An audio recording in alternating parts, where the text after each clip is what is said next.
a disfrutar durante 90 minutos de las maravillas del Tour de Francia del verano de 1991. La de aquel año fue una carrera con una gran diferencia. Tenía 10 grandes puertos de montaña. Todo empezó en Pau. Se cruzaron los Pirineos durante 2 días para luego atravesar Francia desde el sur hasta los Alpes. Y como no, se ascendió al Alpe d'Huez. Los 22 equipos seleccionados por el sistema de puntos sumaban 198 corredores, todos esperanzados en llegar a París. La etapa prólogo, una contrarreloj de 5 kilómetros 440 metros, tuvo lugar en el centro de Lyon. Greg LeMond empezó el Tour de Francia vestido de amarillo y dispuesto a defender el título que ya antes había ganado en 3 ediciones. Greg LeMond todavía no había ganado ninguna prueba aquel año y sin embargo parecía encontrarse en plena forma.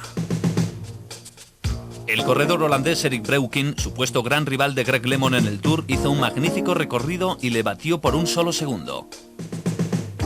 Pero el hombre que les derrotó a ambos fue Thierry Marix. El francés especialista en prólogos, que ya había ganado en 2 ocasiones anteriores, iba a ser de nuevo el número 1. Thierry Marix, del equipo Castorama, hizo el mejor tiempo, 6 minutos 11 segundos, batiendo a Breukink por 2 segundos. Los franceses, de quienes no se esperaba una gran actuación en el Tour, habían empezado de la mejor manera posible. Los primeros 114 kilómetros y medio del Tour tuvieron lugar en un circuito habilitado en el parque llamado Taille d'Or. Por supuesto hubo sorpresas. ¿Recuerdan la escapada de 4 corredores en la edición anterior? Aquel año fueron 11 los escapados y uno de ellos, Greg LeMond, dispuesto a no cometer ningún error. ¿Era posible que todos los grandes, a excepción de LeMond y Breukink, se hubiesen dejado sorprender de nuevo? Las veloces piernas y el poderoso arranque de Abduljaparov rebasaron a Sean Kelly, que intentaba conseguir la victoria desde 1982. En tercera posición entró Greg LeMond. Greg LeMond volvió a vestirse de amarillo, el color en el que parecía sentirse más a gusto. Después de un descanso de 3 horas, los corredores emprendieron el camino hacia la ciudad de Bron. Fueron 36 kilómetros y medio de contrarreloj por equipos. Que se corrieran 2 etapas el mismo día originó una gran polémica. El corredor Stephen Roche no llegó a tiempo de tomar la salida junto a sus compañeros. El equipo hizo todo el recorrido sin él y Roche lo hizo después, lo que le costó ser eliminado. El equipo Panasonic había hecho el mejor tiempo hasta entonces, pero no muy lejos de ellos se encontraba el equipo Castorama, encabezado por Logan Fignon, Luc Leblanc y, como no, el hombre que había perdido el maillot amarillo por la mañana, Thierry Marix. A su llegada había mejorado el tiempo del equipo Panasonic, aunque no sería suficiente como para poder recobrar el jersey amarillo. Fue precisamente Thierry Marix quien entró en primer lugar, tirando de su equipo. Tras ellos, el equipo Ariostea se encontró desgraciadamente con algún que otro problema. El fallo de uno de los corredores provocó la caída de parte del equipo en la última curva. Uno de los que cayó fue Sorensen, corredor que esperaba ser el líder del Tour al finalizar la contrarreloj. El equipo pasó por línea de meta sin él. Sorensen tuvo que hacer un gran esfuerzo para llegar, pero se enfundó el maillot amarillo con una ventaja de 10 segundos sobre Greg LeMond, un líder danés en el Tour de Francia. Eso no se ve todos los días. Al día siguiente, la tercera etapa de 210 kilómetros y medio. Se inició en Villeurbanne, en las afueras de Lyon, y terminó en Dijon, la capital francesa de la mostaza. Las etapas llanas preocupaban a muchos corredores, pero fueron una fiesta para los sprinters. Uno de ellos, Etienne de Wilder, no esperó hasta el final para lanzar su ataque. A 1 kilómetro de la línea de meta se escapó y no consiguieron darle caza. La cuarta etapa nos alejó de la capital de la mostaza y nos llevó hasta Reims, centro de la región del Champagne, en una larga etapa de 286 kilómetros.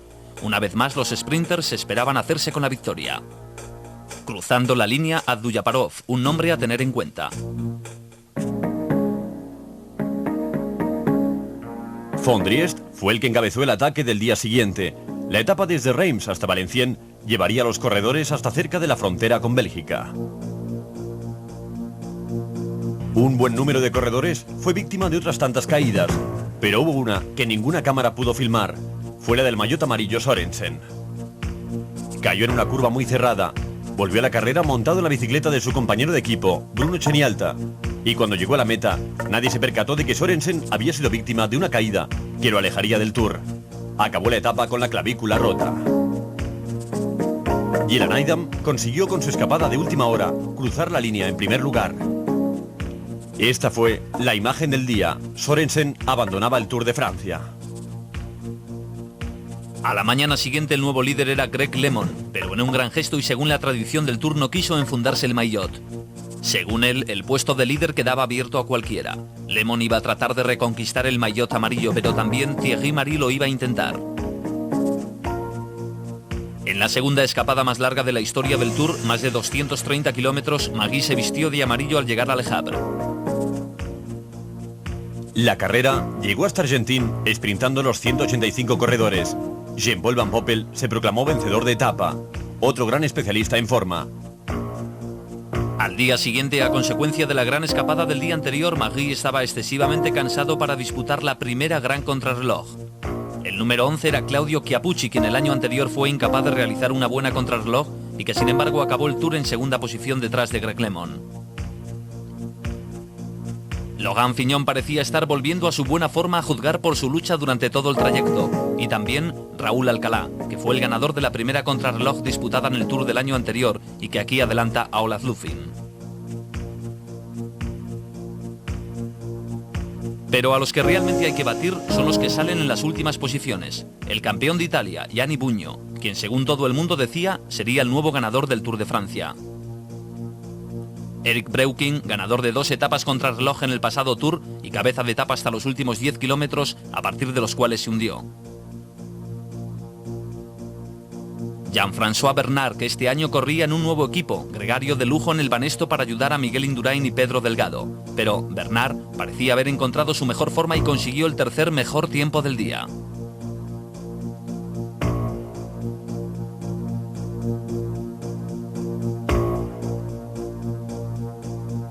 Greg LeMond, todavía en carrera.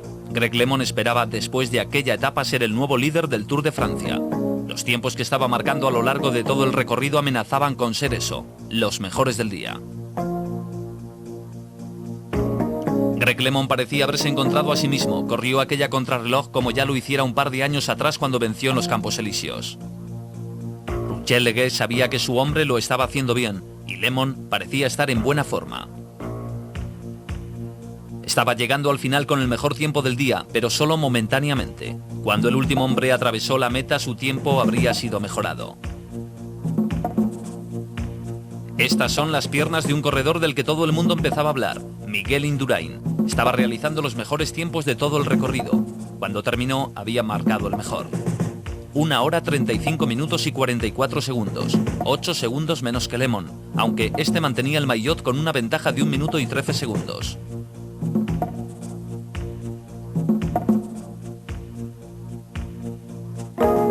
La carrera continuó por carreteras más bien llanas.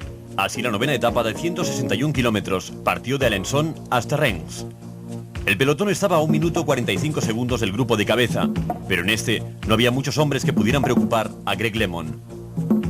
Casi al final de etapa, Moro Orbirio, del equipo RMO, se arriesgó y entró vencedor de etapa. Seguramente fue el día más feliz del brasileño.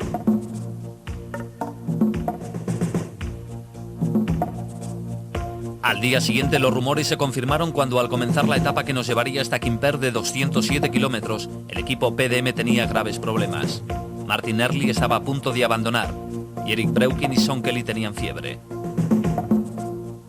Parecía confirmarse que todo el equipo había comido algo en mal estado. Ajenos a estos problemas, 4 corredores consiguieron abrir un hueco. El australiano Phil Anderson del Motorola, Nico Emmens, Brian Hahn y Michel Denis del equipo Wimans fue el último de los 4. Consiguieron aumentar la distancia que les separaba del pelotón. Phil Anderson ganó al sprint, pero los comentarios de todo el mundo eran acerca de lo que le ocurrió al equipo PDM. ¿Qué es lo que realmente les había pasado? La clasificación general era esta. Primero Greg LeMond. Indurain ocupaba la tercera plaza.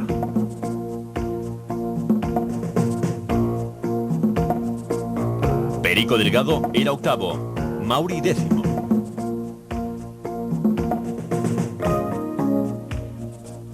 La etapa número 12, de 192 kilómetros, condujo a los corredores desde Pau hasta la ciudad de Jaca. Cuando la carrera empezó el descenso de Col de Sud a los 83 kilómetros y medio, Greg LeMond iba en el pelotón que perseguía a un grupo de corredores escapados. Pascal Richards, el suizo que ya había coronado el puerto en primer lugar, le sacaba casi 4 minutos. Le seguían Andrew Hamsten, Lou Leblanc, Jean Neylands y Mauricio von Driest. Mientras el equipo Z seguía la persecución, los escapados mantenían su ritmo al paso por el Col de Chef. Pascal Richard pasó en primer lugar, seguido de Andrew Hampsten. Greg LeMond no podía entenderlo. Nadie parecía preocupado por los escapados. Miguel Indurain, Pedro Delgado, Marino Lejarreta o Gianni Buño eran meros observadores, y Greg LeMond tenía que hacer todo el trabajo de su equipo. Así se llegó a la frontera española, y fue precisamente un francés el que condujo al grupo a tierras españolas. Luc Leblanc coronó Son Port con 16 segundos de ventaja. El gran pelotón, con Greg LeMond, iba nada menos que a 7 minutos y 15 segundos. En cuanto se entró en España, el camino hasta Jaca era literalmente un descenso. Era pues muy difícil que el grupo de escapados no consiguiese la victoria. Charly Motet consiguió su segunda victoria de etapa. El gran pelotón entró encabezado por el francés Frédéric Beauchamp a 6 minutos y 55 segundos. El maillot amarillo era Luc Leblanc. Era el líder del Tour con una diferencia de 2 minutos y 35 segundos sobre Greg LeMond. A 3 minutos y 52 segundos estaba Charly Motet y en cuarta posición Mauricio Fondries. Miguel Indurain estaba a 4 minutos y 44 segundos en quinto lugar. El pelotón salió hacia su destino en los Pirineos. Para cuando acabase el día, el Tour tendría una nueva historia. La etapa tuvo un principio tranquilo desde la salida en el Portalet y en su recorrido de 56 kilómetros de vuelta a Francia. De Clercq se destacó del grupo. De repente, Guido Winterberg atacó aprovechando el avituallamiento en la base del Col d'Aubix, un puerto que sube 16 kilómetros hacia el cielo. Pero el contraataque llegó. El primer hombre que se lanzó en persecución de los escapados fue Gianni Buño, el campeón de Italia y número 1 del mundo. Charly Motet se unió a Buño y el ritmo aumentó hasta alcanzar a los 3 escapados. Esto solo era el principio, y a partir de ahora el pelotón empezaría a estirarse. Claudio Chiappucci aceleró y dejó el grupo en el que iba Luc Leblanc, pero, como suele decirse, el maillot amarillo da alas. Luc Leblanc era el líder y quería que el Tour se quedase en casa, de manera que salió en persecución de Chiappucci. Los contraataques continuaron durante la larga ascensión al Aubix y el pelotón empezaba a desmembrarse. Leblanc tenía una ventaja de casi 3 minutos y no quería que nadie se la arrebatase en la subida al Col d'Aubix. El primero en pasar por el Col d'Aubix fue Winterberg, el corredor que había iniciado la escapada en el control de avituallamiento al principio de la escalada. Greg LeMond, junto con Eduardo Chozas y Lucho Herrera, iba ligeramente retrasado y en actitud agresiva.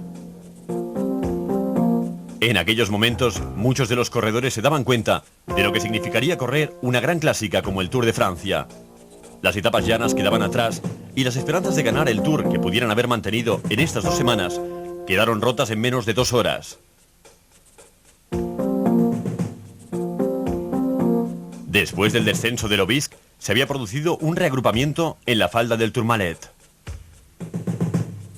El Tourmalet, nombre que desata los más grandes temores entre los corredores, es una larga ascensión que acaba a 3.000 metros de altura. El ritmo se mantenía constante en la ascensión al Tourmalet. Una ausencia notable en este grupo era el ganador del Tour de 1988, Pedro Delgado.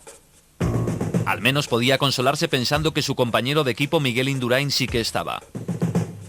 En aquellos momentos mucha gente pensaba que Indurain iba a ser la estrella de aquel Tour, y desde luego tenían razón. Un pequeño esfuerzo y Claudio Chiappucci pasó por la cima seguido de Miguel Indurain y de Andrew Hampsten. Gianni Buño controlaba con la mirada la posición del maillot amarillo que iba solo a unos segundos junto con Greg LeMond, exactamente a 18. Con ellos iba el italiano Conti en el largo descenso hasta la ciudad de Saint-Marie de Complaints y una vez allí nueva ascensión, la del Col d'Aspen.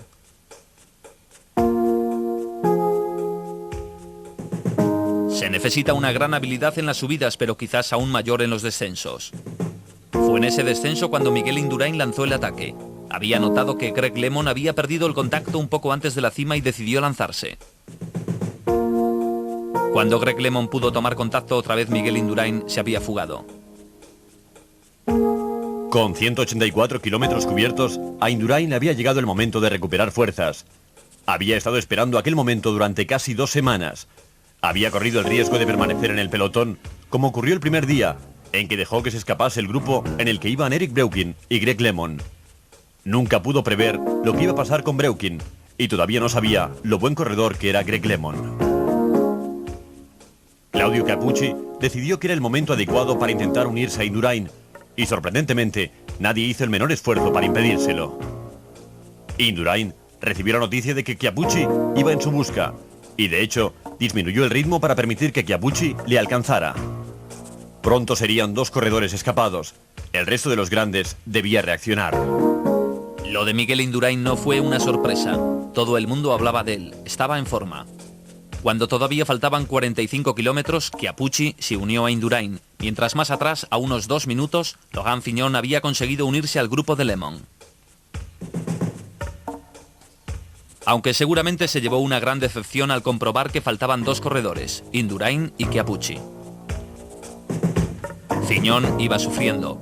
Su rostro lo decía todo. Su cara no expresaba la dureza del esfuerzo, sino el dolor del agotamiento. Greg LeMond sabía que tenía que reducir distancias con los 2 escapados o sería demasiado tarde. El siguiente paso era la ascensión al Col d'Aspin. Los 2 escapados circulaban con 2 minutos de ventaja. El hueco cada vez fue mayor y los 2 de cabeza fueron sumando minutos de ventaja. Fue inevitable. El nuevo líder sería Miguel Indurain. Si todo salía bien, terminarían siendo primero y segundo de la clasificación. Los espectadores españoles disfrutaban de lo lindo. LeMond parecía ser el único del grupo perseguidor que era consciente de la urgencia de un ataque. Con sus continuos demarrajes, intentó provocar que alguien le ayudase a coger a los 2 escapados. Buño aceptó el reto y rápidamente LeMond se pegó a su rueda. Eduardo Chozas, del equipo de la 11, tuvo una actuación muy discreta en aquel tour. Marino Lejarreta, su líder, estuvo francamente mal. Chiappucci, lejos de ellos, estaba consolidándose como claro rey de la montaña, mientras que Indurain pensaba, cómo no, en ganar el Tour de Francia. El líder, Luc Leblanc, estaba pasándolo muy mal cerca de la cima del Col d'Aspin. El pequeño francés se quedó descolgado del grupo de cabeza viendo cómo sus compañeros se alejaban de él. Tuvo su gran día en la etapa de Jaca y ahora, que vestía de amarillo, se dio cuenta de lo que Greg LeMond ya había comprobado. En el Tour de Francia no hay amigos.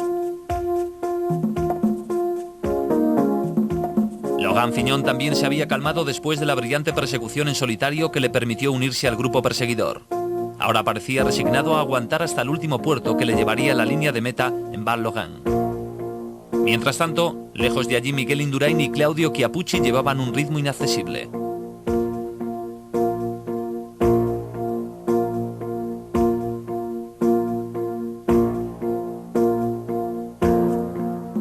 Las distancias fueron aumentando entre los diferentes grupos. El pelotón marchaba con un retraso de 12 minutos. Eso suponiendo que se pudiese encontrar un grupo que se mereciese tal calificativo. Estos corredores llevaban 4 minutos de retraso. Las distancias eran enormes. La señal de emergencia debería haber sonado, pero ¿acaso pudieron reaccionar? Se toparon con 2 corredores que estaban decididos a protagonizar la etapa más dura del Tour de Francia. Ellos habían esperado 2 semanas observando cada movimiento. Se arriesgaron a perderse grandes escapadas y al fin había llegado su hora. El resto de los grandes solo pudo aguantar. Mientras los 2 escapados marchaban a su aire, hubo un ridículo accidente. El coche del equipo de Buño derribó a Greg LeMond. Buño había atacado y su coche pretendió seguirle cuando tropezó y derribó a LeMond. Una situación embarazosa que el propio director del equipo trató de arreglar empujando a LeMond. Más tarde se disculpó por el error cometido. LeMond reaccionó inmediatamente, pero su ritmo se había roto. Ahora tendría que hacer lo imposible para recuperarlo. Los 2 escapados seguían ajenos a todo lo sucedido, mientras el resto de los corredores formó una hilera con grandes distancias entre unos y otros. Buño, Motet y Fignon iban a más de 2 minutos y medio. Más atrás, Hamstin, LeMond, Chozas y Rouet. En lo que quedaba de pelotón, hombres como Pedro Delgado marchaban a más de 10 minutos. A LeMond le dejaban hacer todo el trabajo. Los otros 3 simplemente le seguían. Nadie sprinta en la cima del Col d'Aspin. Una vez rebasada esta, todavía faltaban 36 kilómetros para acabar esta durísima etapa. Los siguientes fueron Buño, Motet y Fignon, que pasaron a 2 minutos 15 segundos de los escapados.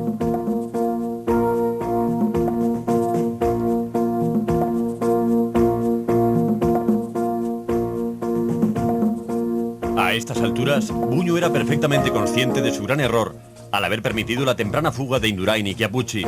Pero ya se sabe que en este tipo de pruebas a veces es conveniente jugarse el todo en una etapa larga. Y eso es exactamente lo que Indurain había planeado y solo Chiappucci había resistido. El grupo de Hamsten, Lemon, Chozas y Ruet marchaba a 3 minutos y 34 segundos de la cabeza y a poco más de 1 minuto del trío formado por Buño, Motet y Fignon.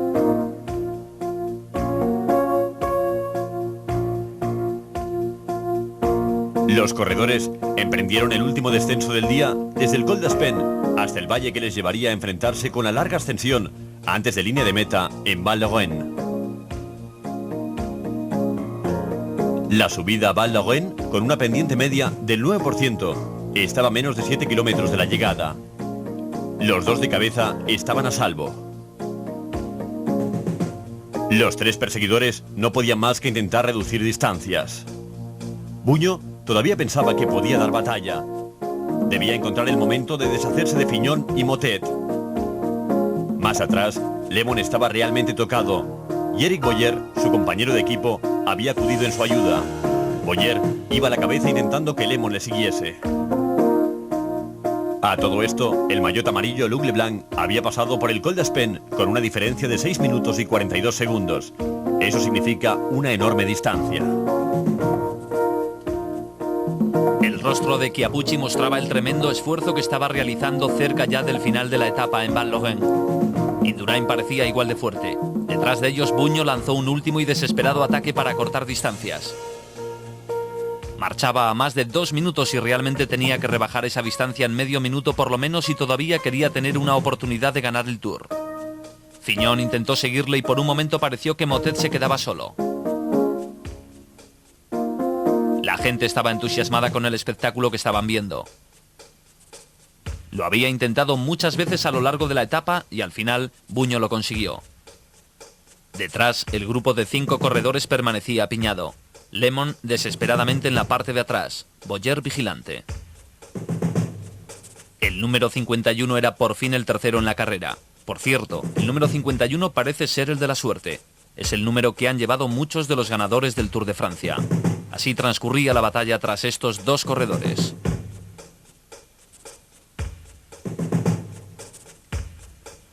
No hay duda de que Indurain y Chiappucci, en el momento en que pasan bajo la pancarta que anuncia los 4 últimos kilómetros, habían sido advertidos por sus respectivos directores de que Buño les seguía la caza. Y a pesar de que la etapa era suya, no era cuestión de relajarse antes de tiempo. Debían mantener el ritmo. Este había sido el día elegido para dar el hachazo y nadie iba a arrebatarles el triunfo. Tenían razón los que temían la subida al Val-Lorraine. Era una durísima ascensión después de una larga etapa de montaña de 232 kilómetros. Estaban a punto de llegar atravesando la montaña que los franceses llamaron una vez el Círculo del Valle de los Muertos. Y de esos hubo muchos aquel día. Uno de ellos parecía ser Lemon. Y sin embargo, en aquel Tour, Lemon se ganó la amistad de muchos. No porque estuviese perdiendo la carrera, sino porque no se rendía, aun cuando no ganaba. Último kilómetro, la pancarta roja en el cielo y Miguel Indurain, como otras veces aquí en los Pirineos, iba a intentar ganar la etapa. Ya lo hizo en 2 ocasiones anteriores y no lejos de aquí, pero esta no iba a ser la tercera. Chiappucci sprinta y gana la etapa por 1 segundo. Fue su primera victoria en una gran prueba por etapas. Estaba realmente encantado, pero por supuesto, la nueva gran figura del Tour de Francia, a partir de ahora, es Miguel Indurain.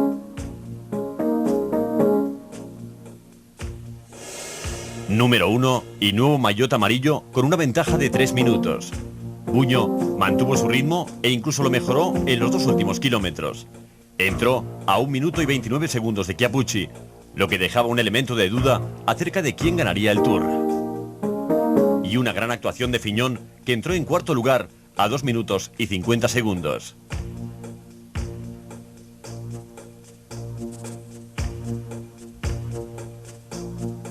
Motet, que había estado en medio del fragor de la batalla durante todo el día, llegó en 5ª posición con una gran desventaja de 3 minutos y 35 segundos. Era demasiado para el ganador de 2 etapas y anterior maillot amarillo. Andrew Hampson era el mejor americano. Llegó en 6ª posición, a 6 minutos y 1 segundo, seguido de Eduardo Chozas. Después llegó Lemon, ayudado por su fiel compañero Eric Boyer. Lemon había pinchado por completo. Llegó a 7 minutos y 18 segundos de Chiappucci, el mismo al que había batido en el Tour del año anterior. La clasificación general había dado un vuelco espectacular. La carrera estaba a punto de dejar los Pirineos. Miguel Indurain estaba en primera posición, seguido de Charly Motet a 3 minutos y a 3 minutos y 10 segundos Gianni Bugno. El nuevo rey de la montaña era Claudio Chiappucci. Para el español fue un gran día. Fue la primera vez que Indurain se vistió de amarillo en el Tour de Francia y lo hizo con un estilo que le dio todo el derecho a pasar a la historia del Tour como uno de los mejores corredores de todos los tiempos. La 14ª etapa, de 172 kilómetros y medio, recorrió la distancia que separa Saint-Gaudens de Castres. Hubo un ataque por parte de Bruno Cenialta, del que nadie hizo caso. Entró vencedor con 20 segundos sobre los italianos Jean-Claude Colotti y sobre Giovanetti. La 15ª etapa de Albi Arles tenía 235 kilómetros. Moreno Argentín, aprovechando las únicas rampas del día, no demasiado duras, saltó del pelotón y consiguió entrar vencedor. Segunda victoria del equipo de Ariostea en 2 días. Sin cambios en la general. En la siguiente etapa, los corredores tenían la llegada en Gap, a 215 kilómetros. El repentino ataque de Chiappucci, Fignon y Bugno obligó al equipo Banesto a dar lo mejor de sí mismo, pero finalmente fueron absorbidos. Nada más terminar la persecución, Lemon salta inesperadamente y con una mirada hacia atrás observa la reacción del pelotón. El corredor Marco Lieti aprovechó la ocasión y por tercera vez en 3 días, el equipo Ariostea ganó la etapa. La 17ª etapa nos llevó desde Gap hasta las cumbres de Alpe d'Huez a 125 kilómetros. Cabestany y el francés Bourguignon lograron una larga escapada, pero cuando estaban llegando al Alpe d'Huez el pelotón estaba muy cerca de ellos. Bugno, a 3 minutos y 10 segundos del líder en la general, sabía que tenía que hacerse valer en la ascensión a Alpe d'Huez.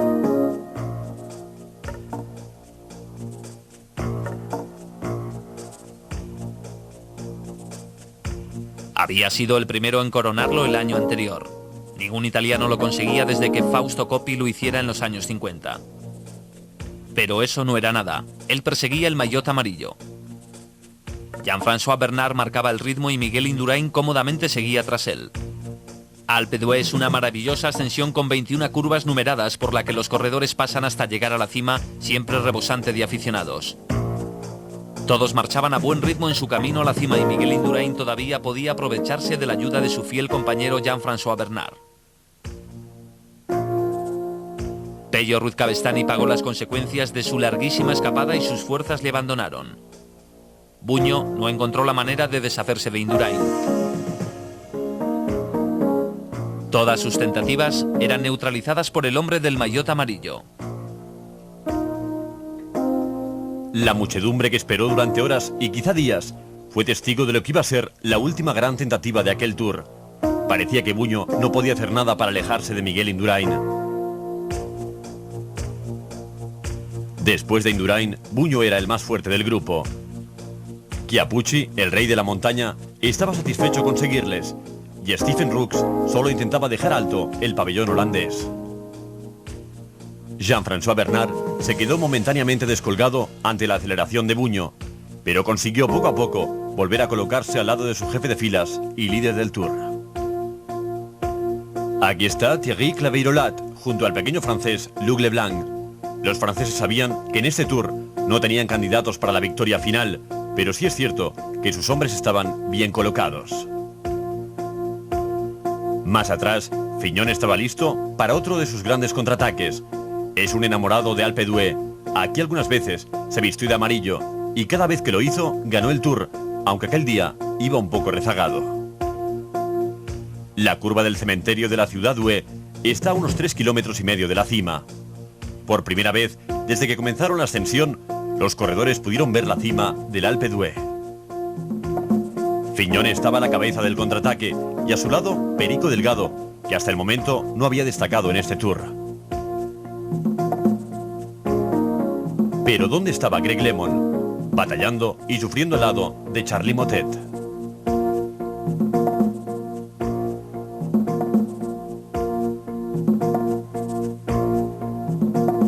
La muchedumbre se agolpó en torno a los corredores en las últimas rampas de Alpe d'Huez.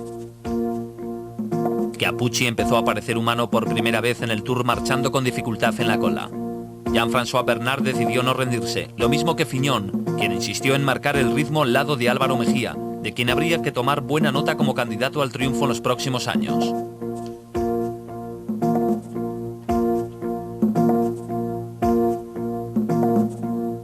A su lado, el número 1 del mundo, Yannick Bugno, corría por cuarta vez el Tour. Era campeón de Italia y estaba en excelente forma. Sin embargo, nada podía hacer contra Miguel Indurain, un buen corredor en la Vuelta a España que se perfilaba como el próximo ganador del Tour.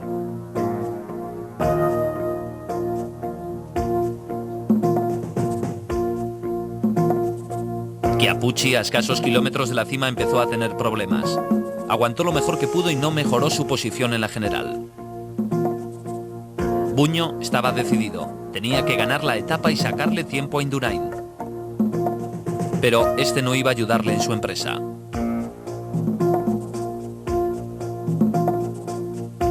El italiano quería que Indurain le diese el relevo, pero ¿por qué razón iba a hacerlo? Él era el líder del Tour. Era Bugno quien debía atacar. No cabía esperar otra cosa. Más atrás, el pequeño corredor Claveyrolat, experto escalador, llevaba un buen ritmo y su intención era desbancar a Chiappucci como rey de la montaña. Bugno, Indurain y Leblanc. Chiappucci se había quedado rezagado y Leblanc estaba teniendo otro buen día de escalada, esta vez en los Alpes. Bugno no estaba marchando como el gran Eddy Merckx. De ninguna manera podía asestar el golpe mortal que dejara a Indurain fuera de combate. Este había sabido vigilar y seguir durante 10 días en las etapas llanas y ahora estaba haciendo lo mismo en Alpe d'Huez. Había sabido jugar sus cartas en el largo día de los Pirineos y en aquel momento no tenía más que conservar su ventaja. Él les había retado, los demás tenían que recoger el guante. El Alpe d'Huez, literalmente cubierto de aficionados, se había convertido en una montaña famosa, probablemente la más conocida del Tour. Los corredores, pasando entre la densa multitud, sabían, aunque no hubiesen estado allí antes, que estaban muy cerca de la llegada. Poco antes de llegar a meta, Indurain tomó el mando. Bugno le siguió, y detrás, como siempre, el valiente y esforzado Luc Leblanc.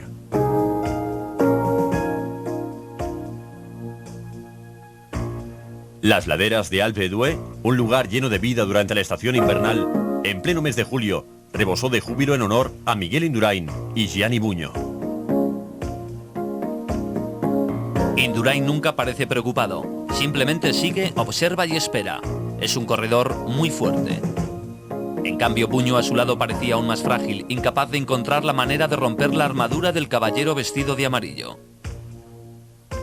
A 2 kilómetros de meta, los 9 primeros corredores estaban separados por no más de un minuto. Indurain, Leblanc y Bugno.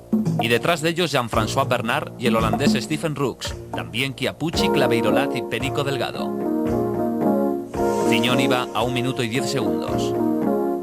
Este es Pedro Delgado, número 31, mejorando poco a poco. Había enlazado con Rooks y con Chiappucci. 45 segundos le separaban de la cabeza de carrera.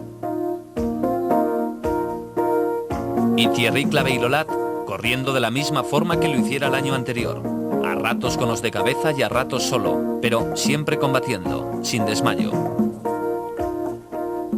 Estamos en el centro de Alpe d'Huez, cruzando su plaza. Después de un giro a la izquierda se divisa la línea de meta. Un año antes, LeMond luchaba por la victoria vestido de amarillo y Bugno fue quien la consiguió. Este año el de amarillo era Miguel Indurain y Bugno volvió a estar ahí con grandes posibilidades de batir una vez más al líder del Tour.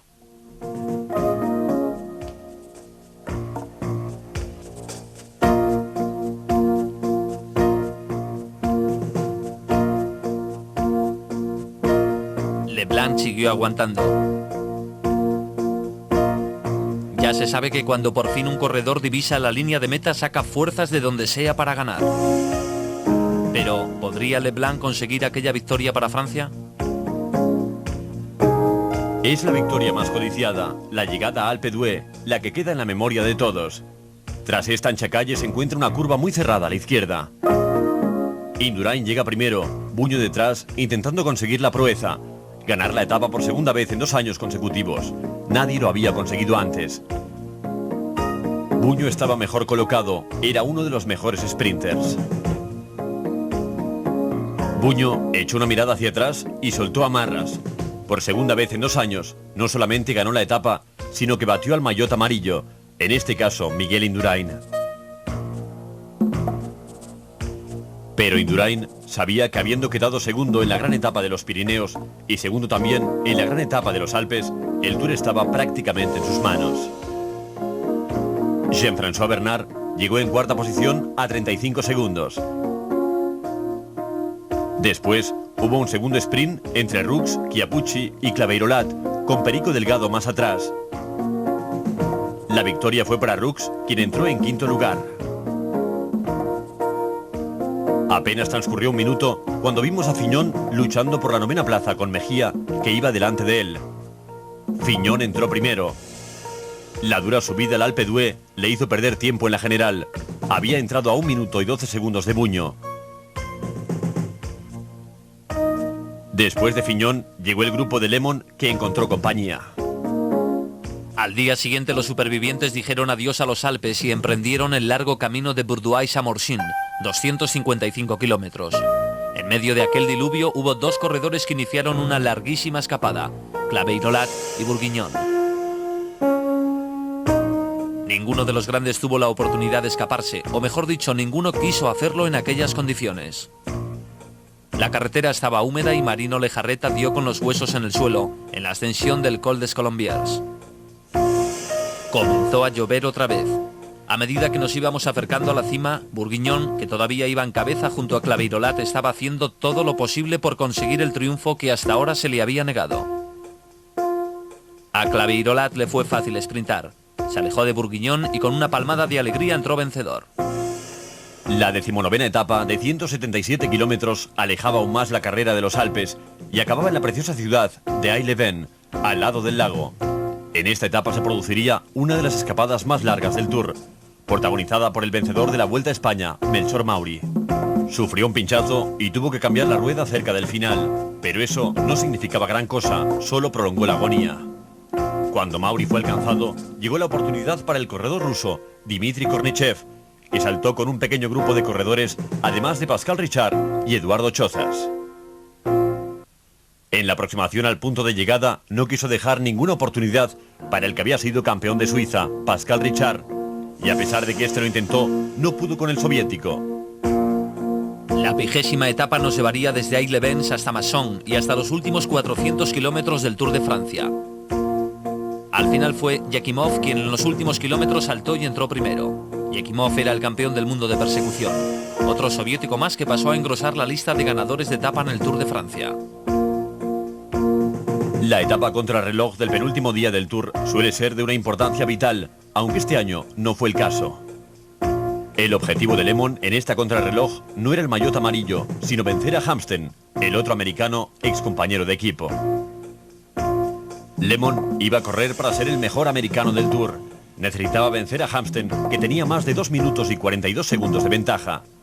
Cuando llegó a la meta, estaba claro que lo había conseguido, además de haber hecho el mejor tiempo hasta entonces, 1 hora, 12 minutos, 33 segundos. Hamsten tomó la salida en 7ª posición y Lemon no mucho más atrás. Existía la posibilidad de que Lemon doblase a Hamsten. El tiempo de Hamsten fue 1 hora, 15 minutos y 42 segundos. Chiappucci perdió el Tour del año anterior en la última etapa contra el reloj. Desde entonces, juró que aprendería a correr en solitario contra el reloj. Cuando marcó el mejor tiempo en el primer control, todo el mundo se quedó sorprendido. Pero después su ritmo fue bajando irresistiblemente. Lemon entró con el mejor tiempo hasta el momento. Chiappucci corrió mucho pero solo para poder mantener su tercer puesto en la general. Aquí está acercándose a la meta. Cuando cruzó la línea había hecho un tiempo de 1 hora, 12 minutos y 53 segundos. Buño salió a correr la etapa con una desventaja de 3 minutos y 9 segundos. Y durante unos minutos parecía que iba a recortar ese tiempo y acercarse a Indurain. En 2 controles había marcado el mejor tiempo. Cuando llegó a línea de meta, su tiempo era mejor que el de Lemon, pero Indurain no había terminado.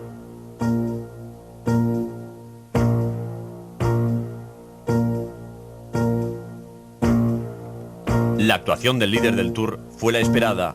Después de todo, ya había ganado la primera contrarreloj, que entonces se veía muy lejana, casi 3 semanas. En el primer control, el tiempo marcado por Chiappucci fue el mejor. Buño e Indurain hicieron exactamente el mismo tiempo, 26 minutos y 57 segundos. Los dos habían marcado 21 segundos más que Chiappucci, pero mientras este fue perdiendo fuerzas, Indurain mantuvo el ritmo y cuando llegó al final de la etapa no había duda, si es que alguna vez la había habido. Miguel Indurain iba a ser el vencedor del Tour de aquel año. Buño no solamente no pudo acortar distancias, sino que aún perdió más tiempo. Salió con 3 minutos y 9 segundos y al finalizar la contrarreloj su tiempo sería de 3 minutos y 36 segundos por detrás de Indurain. Este había sabido elegir las 4 etapas cruciales del Tour para dar el golpe. Ganó las 2 contrarreloj y entró segundo y destacado en las 2 grandes etapas de montaña. Fue el único corredor que hizo los 57 kilómetros en menos de 1 hora y 12 minutos. Su tiempo, 1 hora 11 minutos y 45 segundos exactamente. Había ganado la etapa y entraría vencedor en París al día siguiente. La etapa final, un recorrido de 178 kilómetros desde Melun hasta París a los Campos Elíseos. La Torre Eiffel, la visión que todos esperaban ver, y fue precisamente Lemon quien la divisó primero. Detrás iba el pelotón escoltado por todos los hombres de Banesto, el equipo de Indurain. No estaban preocupados por Lemon. Pronto los corredores llegaron a los Campos Elíseos. Para un ciclista profesional es algo muy emocionante ser el primero en pasar por línea de meta en el circuito de los Campos Elíseos. En total, tenían que completar 8 vueltas. Era una subida continua hacia el Arco de Triunfo y, cómo no, un descenso continuo a partir de entonces.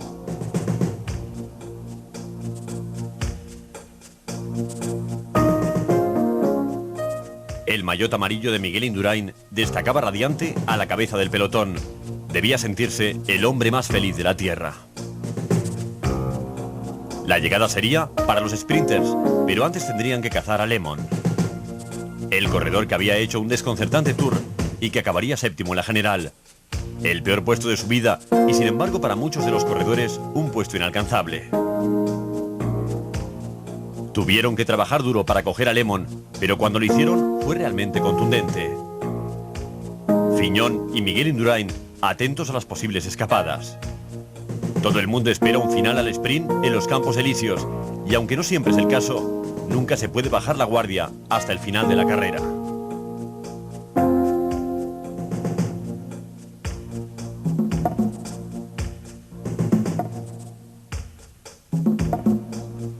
A pesar de que el pelotón se rompió, finalmente volvió a ser un grupo compacto y cualquier otro intento fue neutralizado. Aquella pudo ser la oportunidad para alguien como Abduljaparov, el corredor que ganaría el premio a la regularidad. Realmente se había ganado la reputación de el mejor y más temido sprinter del mundo. Abduljaparov, con el maillot verde, aparece a la izquierda de la imagen. En primera posición, en el centro, Ola Dubik. De repente, Abduljaparov tropieza en la barrera y cae aparatosamente arrastrando consigo a 2 sorprendidos corredores del Gatorade. Uno de ellos, Jan Sur, que se da un tremendo batacazo. Fue golpeado a más de 60 km por hora por uno de los más rápidos corredores del mundo.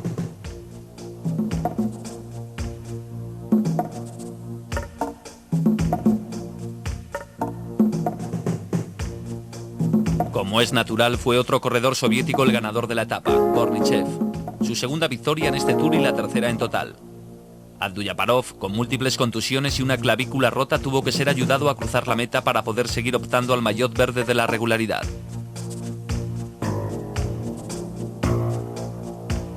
El ganador del Tour de 1991 tuvo suerte de poder evitar aquella caída fatal en el último instante de la última etapa. 101 horas en el sillín para Indurain. Era el cuarto español que ganaba el Tour. Detrás, Buño a 3 minutos y 36 segundos. Chiappucci tercero, Motet cuarto. En octavo lugar, Hamstin. Noveno, Pedro Delgado. Y 10º, Rouet.